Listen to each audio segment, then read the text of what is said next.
Hi friends, welcome back to our channel. எல்லோரும் எப்படி இருக்கீங்க? கண்டிப்பாக நல்லா இருப்பீங்க நம்புகிறேன். இன்றைக்கி நம்ம சேனலில் டே டு டே லைஃப்பில் எல்லாருக்குமே ரொம்ப யூஸ்ஃபுல்லாக இருக்கக்கூடிய கிச்சன் டிப்ஸ் அண்ட் ட்ரிக்ஸ் தான் ஷேர் பண்ணியிருக்கேன். ஸோ வீடியோவை ஸ்கிப் பண்ணாமல் ஃபுல்லாக பாருங்கள். அதுக்கு முன்னாடி நீங்கள் இன்னும் நம்ம சேனலை சப்ஸ்கிரைப் பண்ணலைன்னா இப்போவே சப்ஸ்கிரைப் பண்ணிக்கோங்க. கூட இருக்க பெல் சிம்பிளை கிளிக் பண்ணிக்கோங்க. இப்போ வாங்க வீடியோக்குள்ளே போகலாம். ஃபர்ஸ்ட் இப்போ என்னென்னு பார்க்கலாம். நம்ம எண்ணெய் ஊற்றி வச்சுருக்க அந்த பாட்டில் வந்து பார்த்திங்கன்னா பிசு பிசுன்னு இருக்கும், வெளியும் சரி உள்ளேயும். அதை வந்து நம்ம எண்ணெய் தான் நல்லா வாஷ் பண்ணாலும் வந்து அதுக்குள்ளே இருக்கிற அந்த பிசு பிசு தன்மை வந்து பார்த்திங்கன்னா வராது. ஸோ இந்த டிப்பை வந்து ட்ரை பண்ணி பாருங்கள், ரொம்பவே யூஸ்ஃபுல்லாக இருக்கும். கொஞ்சமாக வந்து கல் உப்பு வந்து ஆட் பண்ணிக்கோங்க. இது கூட நம்ம பாத்திரம் கழுவுறதுக்கு யூஸ் பண்ணுற டிஷ்வாஷ் லிக்விட் ஏதாவது இருந்துச்சுன்னா ஆட் பண்ணிக்கோங்க. இப்போ எல்லாத்தையும் இதை ஆட் பண்ணதுக்கு அப்புறமா வந்து இது கூட ஐஸ் கட்டி இருக்கும் பாருங்கள், அந்த ஐஸ் க்யூப்ஸை வந்து ஒரு 4லேருந்து 5 ஐஸ் க்யூப்ஸை வந்து ஆட் பண்ணிக்கோங்க. இது வந்து நீங்கள் பிளாஸ்டிக் பாட்டிலுக்குன்னு இல்லை, நம்ம யூஸ் பண்ணுற எண்ணெய் பாத்திரம் யூஸ் பண்ணுற ஸ்டீல் பாத்திரமாக இருந்தாலும் சரி, கண்ணாடி பாட்டிலாக இருந்தாலும் சரி, எந்த பாட்டிலாக இருந்தாலும் இந்த டிப்பை வந்து நீங்கள் ஃபாலோ பண்ணி பாருங்கள். ரொம்பவே வந்து ஈஸியாக வந்து பார்த்திங்கன்னா நீங்கள் க்ளீன் பண்ணி எடுத்துடலாம். இப்போ இது எல்லாத்தையும் ஆட் பண்ணதுக்கப்புறம் மூடி போட்டு க்ளோஸ் பண்ணிவிட்டு அதை நல்லா வந்து ஷேக் பண்ணி விடுங்க. ஸோ இந்த மாதிரி நல்லா ஷேக் பண்ணி விடுங்க. அந்த உப்பு, அதுக்கப்புறம் நம்ம ஐஸ் க்யூப் ஆட் பண்ணியிருக்கோம் பாருங்கள், அதெல்லாம் வந்து உள்ளே இருக்கிற அந்த எண்ணெய் பிசுக்கெல்லாம் ஈஸியாக வந்து பார்த்திங்கன்னா எடுத்துரும். ஸோ அந்த ஐஸ் க்யூப் வந்து கரையிற அளவுக்கு நீங்கள் வந்து நல்லா ஷேக் பண்ணிக்கோங்க.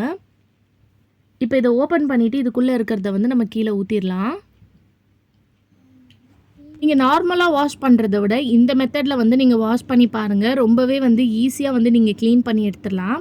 நீங்கள் யூஸ் பண்ணுற எண்ணெய் பாட்டிலோட மவுத் வந்து சின்னதாக இருந்துச்சு, ஐஸ் க்யூப் போட முடியலன்னா நீங்கள் அதுக்கு பதிலாக ஐஸ் வாட்டர் கூட நீங்கள் ஆட் பண்ணி வாஷ் பண்ணிக்கலாம். இப்போ வந்து வெளியே வந்து நம்ம நார்மலாக வந்து பாத்திரம் வாஷ் பண்ணுறதுக்கு வச்சுருப்போம் இல்லையா, சோப், அதை வச்சு நல்லா வந்து ஸ்க்ரப்பர் வச்சு தேய்ச்சி வாஷ் பண்ணிக்கிறேன். ஸோ இப்போ பாருங்கள் எந்த அளவுக்கு க்ளீனாக இருக்குதுன்னு சொல்லிட்டு. ஸோ கண்டிப்பாக இந்த டிப் யூஸ்ஃபுல்லாக இருக்கும், ட்ரை பண்ணி பாருங்கள். அடுத்த டிப் என்னென்னு பார்க்கலாம். நம்ம சப்பாத்திலாம் நிறைய சுட்டுட்டோம், அது வந்து எக்ஸ்ட்ராவாக மீதமாயிடுச்சு அப்படின்னா அதை வச்சு சூப்பரான ஒரு டிஷ் வந்து பார்த்திங்கன்னா நீங்கள் ரெடி பண்ணி சாப்பிட்டுக்கலாம். இப்போ இந்த சப்பாத்தியை வந்து இந்த மாதிரி ரோல் பண்ணிக்கோங்க. ரோல் பண்ணிவிட்டு நைஃபை வச்சு இந்த மாதிரி கீழேருந்து மேலே வரைக்கும் ஸ்லைஸாக வந்து மெலிசாக வந்து கட் பண்ணிக்கோங்க. இப்போ நான் ஒரு சப்பாத்தியை வச்சு ரோல் பண்ண மாதிரி நீங்கள் மொத்தமாக கூட ஒரு 2-3 சப்பாத்தியை ரோல் பண்ணி இந்த மாதிரி கட் பண்ணிக்கலாம். நான் இங்கே ஒரு 4 சப்பாத்தி வந்து பார்த்திங்கன்னா இந்த மாதிரி கட் பண்ணி எடுத்திருக்கேன். இப்போ அடுப்பில் கடாயை வச்சுட்டு கொஞ்சமாக வந்து எண்ணெய் ஆட் பண்ணிக்கோங்க. இப்போ எண்ணெய் சூடான உடனே ஒரு சின்ன வெங்காயத்தை நீல வாக்கில் கட் பண்ணி வச்சுருக்கேன், அதை வந்து சேர்த்துக்கலாம். இப்போ வெங்காயம் சேர்த்ததுக்கப்புறம் நல்லா வந்து இந்த மாதிரி வதக்கி விட்டுக்கோங்க. இப்போ வெங்காயம் நல்லா வதங்கினதுக்கப்புறமா இஞ்சி பூண்டு பேஸ்ட் வந்து நீங்கள் சேர்த்துக்கலாம். இஞ்சி பூண்டு பேஸ்ட் வந்து ஒரு 1.5 ஸ்பூன் அளவுக்கு சேர்த்துக்கோங்க. இது சேர்க்குறனால உங்களுக்கு இந்த டிஷ்ஷில் வந்து பார்த்திங்கன்னா நல்ல ஒரு வாசனையாக இருக்கும், நல்ல ஒரு டேஸ்ட் வந்து பார்த்திங்கன்னா உங்களுக்கு கொடுக்கும். இப்போ இஞ்சி பூண்டு பேஸ்ட் ஆட் பண்ணதுக்கப்புறம் இதையும் வந்து நல்லா வதக்கி விட்டுக்கோங்க. இப்போ இது கூட வந்து கேரட், பீன்ஸ், கேபேஜ் எந்த காய்கறி இருந்தாலும் எது வேணாலும் நீங்கள் ஆட் பண்ணிக்கலாம். நான் வந்து கேரட்டும், பீன்ஸு, கேபேஜ் இது எல்லாத்தையும் வந்து ஆட் பண்ணிவிட்டு இந்த மாதிரி வதக்கி விட்டுக்கோங்க. இதை வந்து நீங்கள் ரொம்ப நேரம்லாம் வேக வைக்கணுன்னு அவசியம் கிடையாது. நீங்கள் டக்குன்னு வந்து பார்த்திங்கன்னா ஈஸியாக வந்து ரெடி பண்ணி எடுத்துடலாம். கொஞ்சம் நேரம் இந்த மாதிரி வதக்கி விட்டாலே போதும். இப்போ இது கூட வந்து சின்னதாக ஒரு தக்காளி வந்து கட் பண்ணி அதையும் வந்து ஆட் பண்ணிக்கிறேன். இப்போ இது எல்லாத்தையும் சேர்த்துட்டு நல்லா வதக்கி விட்டுக்கோங்க. கொஞ்சமாக வந்து உப்பு ஆட் பண்ணிக்கோங்க. இது கூடயே கொஞ்சமாக வந்து மஞ்சத்தூள் வந்து ஆட் பண்ணியிருக்கேன். கொஞ்சமாக வந்து கரம் மசாலா வந்து ஆட் பண்ணிக்கோங்க. காரத்துக்கு தேவையான மிளகாத்தூள் வந்து ஆட் பண்ணிக்கோங்க. இது எல்லாத்தையும் ஆட் பண்ணிவிட்டு நல்லா வந்து வதக்கி விட்டுக்கோங்க. சப்பாத்தி மீதமாயிடுச்சுன்னா அதை அப்படியே எடுத்து நம்ம சூடு பண்ணி சாப்பிட்றத விட இந்த மாதிரி ஒரு வாட்டி ட்ரை பண்ணி பாருங்கள். ரொம்ப சிம்பிளாக ஈஸியாக வந்து நீங்கள் டக்குன்னு ரெடி பண்ணிடலாம்.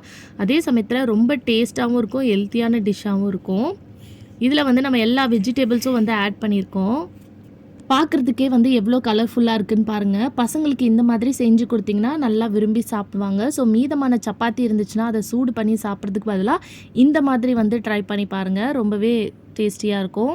அடுத்த டிப் என்னென்னு பார்க்கலாம். ஒரு கடாயில் வந்து கொஞ்சமாக வந்து எண்ணெய் ஆட் பண்ணியிருக்கேன். இது எதுக்குன்னு பார்க்கலாம். நம்ம அப்பளம்லாம் வந்து பொரிக்கிறோம்னா, நெறைய எண்ணெய் வந்து சேர்த்து வந்து பொரிப்போம். அதனால வந்து பார்த்திங்கன்னா, எண்ணெயும் வந்து வேஸ்ட்டா தான் ஆகும். ஸோ அந்த மாதிரி இல்லாம, நீங்க யூஸ் பண்ற அந்த கடாயில கொஞ்சமா எண்ணெய வந்து சேர்த்துட்டு, இந்த கொஞ்சமான எண்ணெயிலேயே வந்து பார்த்திங்கன்னா, நீங்க நெறைய அப்பளத்த வந்து பார்த்திங்கன்னா, ஃப்ரை பண்ணி எடுத்துரலாம். ஸோ இந்த மாதிரி அப்பளத்த வந்து 2ஆ மடிச்சிங்கன்னா, அது அழகா உங்களுக்கு 2 பீஸா வந்து வந்துரும். உங்களுக்கு எந்த ஷேப் வேணுமோ, அதுக்கேத்த மாதிரி நீங்க அத வந்து கட் பண்ணி எடுத்துக்கலாம். ஸோ நான் வந்து குட்டி குட்டியாவும் எடுத்திருக்கேன். இந்த மாதிரி 2ஆ வந்து பார்த்திங்கன்னா 2 பீஸாவும் வந்து நான் எடுத்திருக்கேன். ஸோ இப்போ பாருங்கள், இந்த மாதிரி எடுத்ததுக்கப்புறம் இந்த எண்ணெயில் வந்து நம்ம நிறைய அப்பளத்தை வந்து பார்த்திங்கன்னா நீங்கள் ஃப்ரை பண்ணி எடுத்துடலாம். ஸோ இதனால் உங்களுக்கு எண்ணெயும் வந்து பார்த்திங்கன்னா மிச்சமாகும், உங்களுக்கு வேஸ்ட் ஆகாது. ஸோ இந்த மாதிரி குட்டி குட்டியாக பண்ணி கொடுக்கும்போது பசங்களும் வந்து பார்த்திங்கன்னா அப்பளம் வந்து விரும்பி சாப்பிடுவாங்க. இந்த எண்ணெயிலேயே வந்து பார்த்திங்கன்னா 10லேருந்து 15 அப்பளம் வரைக்கும் நீங்கள் வந்து வறுத்து எடுத்துடலாம். ஸோ உங்களுக்கு சைஸ் இன்னும் பெருசாக வேணும்னு நினச்சிங்கன்னா இன்னும் கூட கொஞ்சம் எண்ணெயை வந்து அதிகமாக ஆட் பண்ணிவிட்டு நீங்கள் ஃப்ரை பண்ணி எடுத்துக்கலாம். ஸோ இது வந்து பார்த்திங்கன்னா நம்மளுக்கு கண்டிப்பாக ரொம்ப யூஸ்ஃபுல்லாக இருக்கும். எண்ணெய் வந்து வேஸ்ட் ஆகாமல் நீங்கள் எண்ணெயை வந்து பார்த்திங்கன்னா மிச்சப்படுத்திடலாம். ஸோ இந்த டிப் கண்டிப்பாக ரொம்ப யூஸ்ஃபுல்லாக இருக்கும், ட்ரை பண்ணி பாருங்கள். நம்ம சாதத்துக்கு அப்பளம்லாம் சாப்பிட்டதுக்கப்புறம் இது மீதமாச்சுன்னா இதை வந்து நம்ம ஒரு பாக்ஸில் போட்டு ஸ்டோர் பண்ணி வைப்போம். அதுக்கு பதிலாக இந்த டிப்பாக ட்ரை பண்ணி பாருங்கள். ஸோ இந்த மாதிரி கவர் வேணான்னு சொல்லிட்டு தூக்கி போடக்கூடிய கவர் நம்ம வீட்டில் நிறைய இருக்கும். அந்த கவரில் வந்து நீங்கள் மீதமான அப்பளத்தை ஃபுல்லாக எல்லாத்தையும் போட்டுருங்க. போட்டுட்டு அது வந்து ஒரு நல்லா இந்த மாதிரி டைட்டாக வந்து ஒரு நாட் வந்து போட்டுருங்க. இந்த மாதிரி போட்டுட்டு இதை கொண்டு உங்கள் ஃப்ரிட்ஜுக்குள்ளே வந்து வச்சுருங்க. இந்த மாதிரி வைக்கும்போது நம்ம அப்பளம் ஃப்ரை பண்ணும்போது எந்த அளவுக்கு கிறிஸ்ப்னஸ் இருக்குமோ அதே அளவுக்கு வந்து பார்த்திங்கன்னா நீங்கள் அடுத்த டைம் எடுத்து யூஸ் பண்ணும்போது இருக்கும். ட்ரை பண்ணி பாருங்கள். அடுத்த டிப் என்னென்னு பார்க்கலாம். இப்போ நம்ம அப்பளம்லாம் சுட்டதுக்கப்புறம் அந்த கடாயில் வந்து என்ன தான் நீங்கள் வாஷ் பண்ணாலும் இந்த மாதிரி எண்ணெய் பிசுக்கு வந்து பார்த்திங்கன்னா இருந்துக்கிட்டே இருக்கும். இப்போ நம்ம ஸ்க்ரப்பரை வச்சு வாஷ் பண்ணுறோன்னா அந்த ஸ்க்ரப்பர் ஃபுல்லாக வந்து பார்த்திங்கன்னா அந்த எண்ணெய் பிசுக்கு வந்து அப்படியே வந்து ஒட்டிக்கும். ஸோ இந்த டிப்பை வந்து ட்ரை பண்ணி பாருங்கள். கொஞ்சமாக வந்து நான் இங்கே அரிசி மாவு வந்து போட்டிருக்கேன். நீங்கள் அரிசி மாவு, மைதா மாவு, கடலை மாவு, சப்பாத்தி மாவு எது வேணும்னாலும் நீங்கள் போட்டுக்கலாம். போட்டுட்டு இந்த மாதிரி ஒரு பேப்பரை வச்சு நல்லா வந்து தொடச்சி விடுங்க. இந்த மாதிரி துடைக்கும் போதே வந்து பார்த்திங்கன்னா ஃபுல்லாக எல்லா எண்ணெயும் வந்து அந்த மாவு வந்து நல்லா அப்சர்வ் பண்ணிடும். ஸோ இந்த மாதிரி பேப்பரை வச்சு நல்லா வந்து தொடச்சி விட்டுக்கிறேன். தொடச்சிட்டு இந்த மாவெல்லாம் வந்து எடுத்து நீங்கள் தூக்கி போட்டுக்கலாம். ஸோ இந்த மாதிரி நீங்கள் தோசை கல்லுக்கு நீங்கள் யூஸ் பண்ணுற எந்த ஒரு கடாய்க்காக இருந்தாலும் நீங்கள் இந்த டிப்பை வந்து ஃபாலோ பண்ணிக்கலாம். இப்போ ஒரு துணியை வச்சு தொடச்சாலே வந்து பாருங்கள் எந்த அளவுக்கு நீட்டாக க்ளீனாக இருக்குன்னு சொல்லிட்டு. ஸோ இதுக்கப்புறம் நீங்கள் நார்மலாக வந்து சோப் வச்சு ஸ்க்ரப்பர் வச்சு வாஷ் பண்ணிங்கன்னா அதில் இருக்கிற எண்ணெய் பிசுக்கு எதுவுமே வந்து பார்த்திங்கன்னா இருக்காது. ஸோ கண்டிப்பாக இந்த டிப் யூஸ்ஃபுல்லாக இருக்கும், ட்ரை பண்ணி. ஓகே ஃப்ரெண்ட்ஸ், இன்றைக்கி வீடியோவில் நான் ஷேர் பண்ணி இந்த டிப்லேருந்து ஏதாவது ஒரு டிப் கண்டிப்பாக உங்களுக்கு யூஸ்ஃபுல்லாக இருக்கும்னு நினைக்கிறேன். அப்படி யூஸ்ஃபுல்லாக இருந்துச்சுன்னா கண்டிப்பாக இந்த வீடியோவை உங்கள் ஃப்ரெண்ட்ஸ் அண்ட் ஃபேமிலிஸ் கூட ஷேர் பண்ணிக்கோங்க. மறக்காமல் நம்ம சேனலை லைக் பண்ணுங்கள், ஷேர் பண்ணுங்கள், கமெண்ட் பண்ணுங்கள், சப்ஸ்கிரைப் பண்ணிக்கோங்க. தேங்க்யூ ஃபார் வாட்சிங்.